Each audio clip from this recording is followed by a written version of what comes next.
ಮುಡಾ ಕೇಸ್ನಲ್ಲಿ ಈಗ ಮತ್ತೊಂದು ಟ್ವಿಸ್ಟ್ ಸಿಕ್ಕಿದೆ. ಈ ಹಗರಣದ ಕಿಂಗ್ ಪಿನ್ ಒಬ್ಬ ಇಡಿ ಬಲೆಗೆ ಸಿಲುಕಿದ್ದಾನೆ. ಇವನ್ ಯಾರು, ಇವನ ಸ್ಟೋರಿ ಏನು ಅನ್ನೋದನ್ನ ಹೇಳ್ತೀವಿ, ಕೇಳಿ.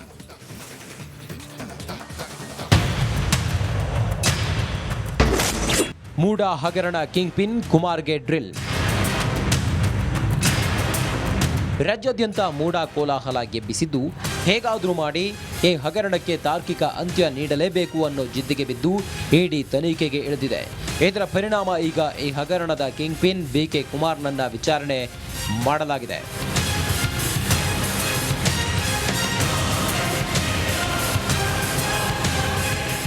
ಈತ ಮೂಲತಃ ಮಂಡ್ಯ ಜಿಲ್ಲೆ ಪಾಂಡವಪುರ ತಾಲೂಕಿನ ಬೇವಿನಕುಪ್ಪೆ ನಿವಾಸಿ. ಇನ್ನು ಈ ಬಿಕೆ ಕುಮಾರ್ ಯಾರು ಅನ್ನೋದನ್ನ ನೋಡೋದಾದ್ರೆ, ಕಿಂಗ್ ಪಿನ್ ಕುಮಾರ್ ಯಾರು? ಕುಮಾರ್ ಮೈಸೂರು ಪಾಲಿಕೆ ಗುತ್ತಿಗೆ ನೌಕರನಾಗಿ ವೃತ್ತಿ ಆರಂಭಿಸಿದ್ದ. ಚಾಲಕಿ ಹೆಚ್ಚುವರಿ ಕೆಲಸಕ್ಕಾಗಿ ಮೂಡಾದಲ್ಲಿಯೂ ಕೆಲಸ ಮಾಡ್ತಾ ಇದ್ದ. ಮೂಡಾ ಮತ್ತು ಪಾಲಿಕೆಯಿಂದಲೂ ಸಂಬಳ ಪಡೆಯುತ್ತಿದ್ದ ಆಸಾಮಿ. ಏಕಕಾಲಕ್ಕೆ ಎರಡೆರಡು ಸರ್ಕಾರಿ ಕೆಲಸ ಮಾಡ್ತಿದ್ದ ಭೂಪ. 4 ದಿನದ ಹಿಂದೆ ಬಿಕೆ ಕುಮಾರ್ಗೆ ಇಡಿಯಿಂದ ಡ್ರಿಲ್ ಮಾಡಿದ್ದು, ಮೂಡಾದಲ್ಲಿದ್ದ ವೇಳೆ ಹಲವು ಅಕ್ರಮಗಳಲ್ಲಿ ಭಾಗಿಯಾಗಿರುವ ಆರೋಪ ಇವನ ಮೇಲಿದೆ.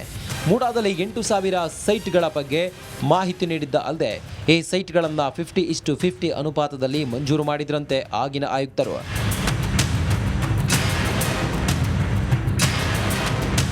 ಈ ಹಿಂದಿನ ಕಮಿಷನರ್ಗಳಿಗೆ ಖಾಲಿ ನಿವೇಶನಗಳ ಬಗ್ಗೆ ಮಾಹಿತಿ ಹಾಗೂ ಮಂಜೂರಾತಿ ಮಾಡಲು ಅಗತ್ಯವಿದ್ದ ದಾಖಲೆಗಳನ್ನು ತಂದುಕೊಡುತ್ತಿದ್ದ ಆರೋಪ ಇವನ ಮೇಲಿದೆ. ಅಲ್ಲದೆ ಈತ ಮೂಡಾ ಕಚೇರಿಯ ಎಲ್ಲ ವಿಭಾಗದಲ್ಲೂ ಪಾರುಪತ್ಯ ಹೊಂದಿದ್ದ. ಸದ್ಯ 2 ಸರ್ಕಾರಿ ಕಚೇರಿಗಳನ್ನು ಏಕಕಾಲದಲ್ಲಿ ಕರ್ತವ್ಯ ನಿರ್ವಹಿಸಿ 2 ವೇತನ ಪಡೆದು ಕಾನೂನು ಉಲ್ಲಂಘನೆ ಮಾಡಿದ್ರಿಂದ ಕಳೆದ ನವೆಂಬರ್ 6ರಂದು ಸೇವೆಯಿಂದ ವಜಾ ಆಗಿದ್ದಾನೆ.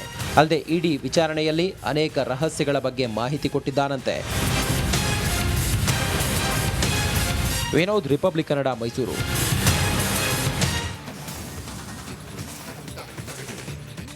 ಬೈ ಎಲೆಕ್ಷನ್ ಕಾವು ಈಗಷ್ಟೇ ತಣ್ಣಗಾಗಿದೆ. ಆದರೆ ಚನ್ನಪಟ್ಟಣದಲ್ಲಿ ಫಲಿತಾಂಶಕ್ಕೂ ಮೊದಲೇ ಸೈನಿಕ ಶಸ್ತ್ರ ತ್ಯಾಗ ಮಾಡಿದ್ದಾರೆ. ಯೋಗೇಶ್ವರ್ ಅದ್ಯಾಕೋ ಸೋಲಿನ ಮಾತನಾಡಿದ್ದಾರೆ. ಯಾಕೆ ಅಂತ ನೋಡ್ಕೊಂಡ್ ಬರೋಣ ಬನ್ನಿ.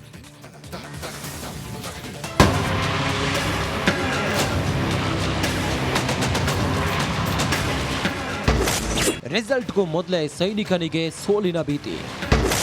ಸಿಪಿ ಯೋಗೇಶ್ವರ್ಗೆ ಮುಳ್ಳಾಯ್ತಾ ಜಮೀರ್ ಮಾತು. ಬಿಜೆಪಿ ಸೆ ಖತರ್ನಾಕ್ ಕಾಲಿಯಾ ಕುಮಾರಸ್ವಾಮಿ ಕರ್ಕೋ. ಕೇಳಿದ್ರಲ್ಲ, ಈ ಒಂದು ಹೇಳಿಕೆ ಈಗ ಕಾಂಗ್ರೆಸ್ಗೆ ಮುಳುವಾಗುವ ಲಕ್ಷಣಗಳು ಕಾಣುತ್ತಿವೆ.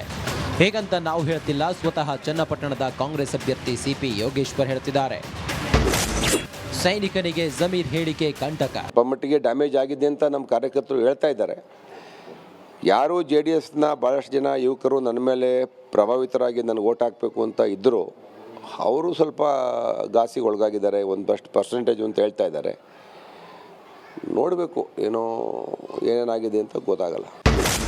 ಜಮೀರ್ ಮಾತು ಮತಗಳ ಮೇಲೆ ಎಫೆಕ್ಟ್. ಒಳಸಂಚು ಉಪಚುನಾವಣೆಗಳಲ್ಲಿ ನಡೆಯಲ್ಲ.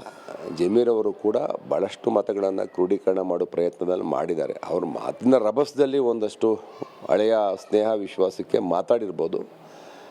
ಅದು ಮಾಧ್ಯಮಗಳು ಅದನ್ನು ಪ್ರಮುಖವಾಗಿ ಅದನ್ನು ಪ್ರಚಾರ ಮಾಡಿ ರಾಜ್ಯದಲ್ಲಿ ಅದನ್ನು ದೊಡ್ಡ ಸುದ್ದಿ ಮಾಡಿ ಮತದಾರರ ಮೇಲೆ ಪ್ರಭಾವ ಬೀರ್ತಕ್ಕಂಥ ವಿಶ್ಲೇಷಣೆ ಕೂಡ ಮಾಡಿಬಿಟ್ಟು ಭಾಳ ಜನ ನಾನು ಸುದ್ದಿ ವಿಶ್ಲೇಷಣೆ ಮಾಡೋರು ಕೂಡ ಹೇಳಿದ್ರು ಅದ್ರ ಬಗ್ಗೆ. ಸೋಲಿಸಿ ಅವ್ರನ್ನ, ಯಾರು ಜಮೀರ್ ವಿರುದ್ಧ ಹೇಳಿಕೆ ಕೊಟ್ಟವ್ರನ್ನ ಸೋಲಿಸಬೇಕು ಮತದಾರರು ಅಂತ. ನೋಡೋಣ ರಿಸಲ್ಟ್ ಬರುತ್ತಲ್ಲ, ನೋಡೋಣ. ಫಲಿತಾಂಶ ಏನು ಬೇಕಾದರೂ ಆಗಬಹುದು. ಅದು 2 ಪಕ್ಷಗಳು, JDS ಮತ್ತು BJP. ಇಲ್ಲಿ ನಂದು ಮತ್ತು ಕಾಂಗ್ರೆಸ್ಸು ಎರಡೂ ಸಮಬಲ ಇದೆ. ಈಗೂ ಆಗ್ಬೋದು, ಆಗ್ಬೋದು. ಯೋಗೇಶ್ವರ್ ಹೇಳಿಕೆಗೆ ತಿರುಗೇಟು ನೀಡಿರುವ ಆರ್ ಅಶೋಕ್, ನಿಖಿಲ್ ಕುಮಾರಸ್ವಾಮಿ ಈಗಾಗಲೇ ಗೆದ್ದಿದ್ದಾರೆ. ಇದಕ್ಕೆ ಸಹಕರಿಸಿದ ಕಾಂಗ್ರೆಸ್ ನಾಯಕರಿಗೆ ಅಭಿನಂದನೆ ಸಲ್ಲಿಸುತ್ತೇವೆ ಅಂತ ವ್ಯಂಗ್ಯವಾಡಿದ್ದಾರೆ.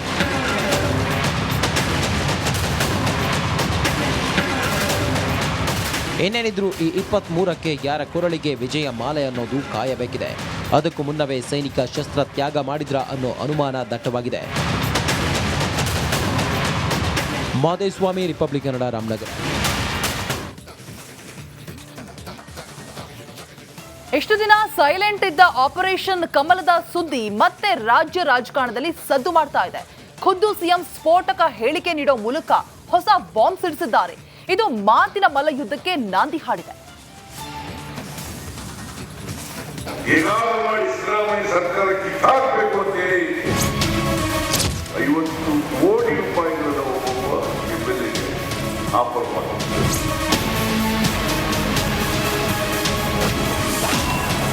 ರಾಜ್ಯದಲ್ಲಿ ಮತ್ತೆ ಆಪರೇಷನ್ ಕಮಲ ಸದ್ದು.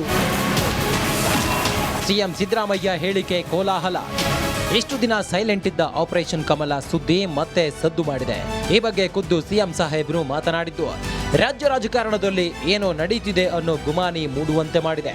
ಈ ಸಾರಿ ಹೇಗಾದ್ರೂ ಮಾಡಿ ಸಿದ್ದರಾಮಯ್ಯ ಸರ್ಕಾರ ಕಿತ್ತಾಕ್ಬೇಕು ಅಂತೇಳಿ 50 ಕೋಟಿ ರೂಪಾಯಿಗಳನ್ನು ಒಬ್ಬೊಬ್ಬ MLAಗೆ ಆಫರ್ ಮಾಡಬೇಕು.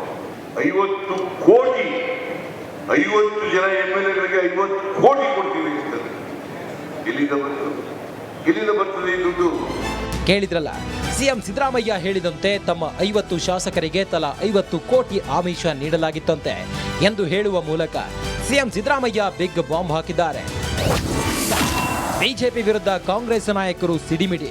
ಸಿಎಂ ಹೇಳಿಕೆ ಬೆನ್ನಲ್ಲೇ ಕಾಂಗ್ರೆಸ್ ಘಟಾನುಘಟಿ ನಾಯಕರಾದ DCM DK Shivakumar, home minister Parameshwar ಹಾಗೂ ಕೃಷಿ ಸಚಿವ ಚಲುವರಾಯಸ್ವಾಮಿ ಬಿಜೆಪಿ ವಿರುದ್ಧ ಗುಡುಗಿದ್ದಾರೆ. ಹೌದು, ಮಾಡ್ತಾ ಇದ್ದಾರೆ. ಅದಕ್ಕೆಲ್ಲ ನಮ್ಮ MLAಗಳ ಹತ್ರ ಮಾತಾಡಿದ್ದಾರೆ. ಕೆಲವು MLAಗಳೆಲ್ಲ ಬಂದು ಮುಖ್ಯಮಂತ್ರಿಗಳಿಗೆ ತಿಳಿಸಿದ್ದಾರೆ. ಅದನ್ನು ಅವರು ತಮ್ಮ ಹತ್ರ ತಿಳಿಸಿದ್ದಾರೆ. ಮಿಕ್ಕಿದ ವಿಚಾರನ ನಾನು ನಿಮಗೆ ಅದಾದ್ಮೇಲೆ ತಿಳಿಸ್ತೀನಿ. ನಾನು ಮಾನ್ಯ ಮುಖ್ಯಮಂತ್ರಿಗಳಿಗೆ ಅವರು ಆ ರೀತಿ ಹೇಳಿಕೆಯನ್ನು ಕೊಡಬೇಕಾದ್ರೆ ಅವರಿಗೆ ಒಂದಿಷ್ಟು ಮಾಹಿತಿ ಇರಲೇಬೇಕು. ಹಾಗಾಗಿ ಅವರು ಹೇಳಿರ್ತಾರೆ. ಅವ್ರು ಹೇಳಿರೋದ್ರಲ್ಲಿ ಅರ್ಥ ಇದೆ. ಭಾರತೀಯ ಜನತಾ ಪಾರ್ಟಿಯವರು ಮತ್ತು ಜನತಾ ದಳದವರು ಈ ಸರ್ಕಾರವನ್ನು ಅಸ್ಥಿರ ಮಾಡಬೇಕು ಅಂತ ಎಲ್ಲ ಪ್ರಯತ್ನವನ್ನು ಸತತವಾಗಿ ಮಾಡ್ತಾ ಇದ್ದಾರೆ. ಅಧ್ಯಕ್ಷರು ಮುಖ್ಯಮಂತ್ರಿಗಳು ಏನು ಮಾಡಿದ್ದಾರೆ ಅದು ಅಲ್ಟಿಮೇಟ್ ನಮ್ಮ ಕಾಂಗ್ರೆಸ್ಗೆ, ನಮ್ಮ ಪಕ್ಷಕ್ಕೆ, ನಮ್ಮ ಸರ್ಕಾರಕ್ಕೆ ಅವರಿಬ್ಬರು ನಾಯಕರು. ಅವ್ರು ಹೇಳಿದ್ದಾರೆ ಅಂದರೆ ಏನು ಸೋರ್ಸಸ್ ಇಲ್ದಲೇ ಹೇಳಲ್ಲ. ಸೊ ಅದನ್ನು ನಾನು ಡಿಸ್ಕಸ್ ಮಾಡೋದು ಅವೆಲ್ಲ ಇವತ್ತಿಂದಲ್ಲ, ಭಾಳ ನಮ್ಮ ರವಿ ಗಣಗ ಅವರಿಗೆ ಹೇಳಿರ್ಲಿವಾ. ಬಟ್ ಪ್ರಯತ್ನ ಮಾಡ್ತಾ ಇರ್ತಕ್ಕಂಥದ್ದು ಡೇ 1 ಇಂದಿದೆ. ಈಗ ಹೆಚ್ಚಿನ ಮಾಹಿತಿ ಸರ್ಕಾರದ ಮುಖ್ಯಸ್ಥರಾದಂಥ ಮುಖ್ಯಮಂತ್ರಿಗಳ ಗಮನಕ್ಕೆ ಬಂದಿದೆ. ಕಾಂಗ್ರೆಸ್ ನಾಯಕರ ವಾಗ್ದಾಳಿಗೆ ಬಿಜೆಪಿ ಪಡೆಯು ಕೌಂಟರ್ ಕೊಟ್ಟಿದ್ದು 50 ಕೋಟಿ ಆಫರ್ ಅಂತ ಕಪೋಕಲ್ಪಿತ ಆರೋಪ ಎಂದು ಬಿಜೆಪಿ ರಾಜ್ಯಾಧ್ಯಕ್ಷ ವಿಜಯೇಂದ್ರ ಟ್ವೀಟಾಸ್ತ್ರ ಪ್ರಯೋಗ ಮಾಡಿದರೆ, ಅತ್ತ 50 ಕೋಟಿ ಆಫರ್ ಬಗ್ಗೆ ಸಾಕ್ಷಿ ಇದ್ದರೆ ದೂರು ಕೊಡಿ ಎಂದು ಸಿಟಿ ರವಿ ಕಿಡಿಕಾರಿದ್ದಾರೆ. ಭಾರತೀಯ ಜನತಾ ಪಾರ್ಟಿ 50 ಕೋಟಿ ಕೊಟ್ಟು ಶಾಸಕರನ್ನ ಖರೀದಿ ಮಾಡ್ಲಿಕ್ಕೆ ಹೊರಟಿದೆ ಅಂತ ಹೇಳಿ ನಾನು ನಿಮ್ಮನ್ನು ಕೇಳಕ್ ಬಯಸ್ತೀನಿ. ನಿಮ್ ಪಾರ್ಟಿ ಶಾಸಕರು ಅಷ್ಟೊಂದು ದುರ್ಬಲರ? ನಿಮ್ ಪಾರ್ಟಿ ಶಾಸಕರು ಈ ಖರೀದಿ ಮಾಡ್ಲಿಕ್ಕೆ ಕುದುರೆನೋ ಕತ್ತೆನೋ ದನನೋ? ಕುದುರೆ ಕತ್ತ ದನವನ್ನು ಖರೀದಿ ಮಾಡಬಹುದು. ಬದ್ಧತೆ ಇರುವಂತ ಯಾವುದೇ ಶಾಸಕರನ್ನ ಖರೀದಿ ಮಾಡ್ಲಿಕ್ಕೆ ಸಾಧ್ಯ ಇಲ್ಲ. ನನಗನ್ಸುತ್ತೆ ನಿಮ್ಮ ಆರೋಪ ಅದು ಆಧಾರ ಇಲ್ಲದ ಆರೋಪ. ನಿಮ್ಮ ಆರೋಪಕ್ಕೆ ಏನಾದರೂ ಆಧಾರ ಇದ್ರೆ ನಾನು ನಿಮಗೆ ಪ್ರಶ್ನೆ ಮಾಡ್ಲಿಕ್ಕೆ ಬಯಸ್ತೇನೆ. ಯಾರು ಖರೀದಿ ಮಾಡ್ಲಿಕ್ಕೆ ಪ್ರಯತ್ನ ಪಟ್ರು? ಯಾರನ್ನ ಖರೀದಿ ಮಾಡ್ಲಿಕ್ಕೆ ಪ್ರಯತ್ನ ಪಟ್ರು? ಯಾವಾಗ ಖರೀದಿ ಮಾಡ್ಲಿಕ್ಕೆ ಪ್ರಯತ್ನ ಪಟ್ರು? ನಿಮ್ಮ ಹತ್ರ ಸಾಕ್ಷಿ ಇದ್ರೆ ದೂರು ಕೊಡಿ. ಖುದ್ದು ಸಿಎಂ ಹೇಳಿರುವ ಮಾತು ರಾಜ್ಯ ರಾಜಕಾರಣದಲ್ಲಿ ತಲ್ಲಣ ಸೃಷ್ಟಿಸಿದ್ದು, ಹಾಗಿದ್ರೆ ಬಿಜೆಪಿ ವಿರುದ್ಧ ತನಿಖೆ ಮಾಡುತ್ತಾ ಸರ್ಕಾರ? ಎಲ್ಲ ಸಿಎಂಗೆ ಮಾಹಿತಿ ಇದ್ರೆ ತನಿಖೆ ಯಾಕೆ ನಡೆಸ್ತಾ ಇಲ್ಲ ಅನ್ನೋ ಪ್ರಶ್ನೆಗಳು ಏಳುತ್ತಿವೆ.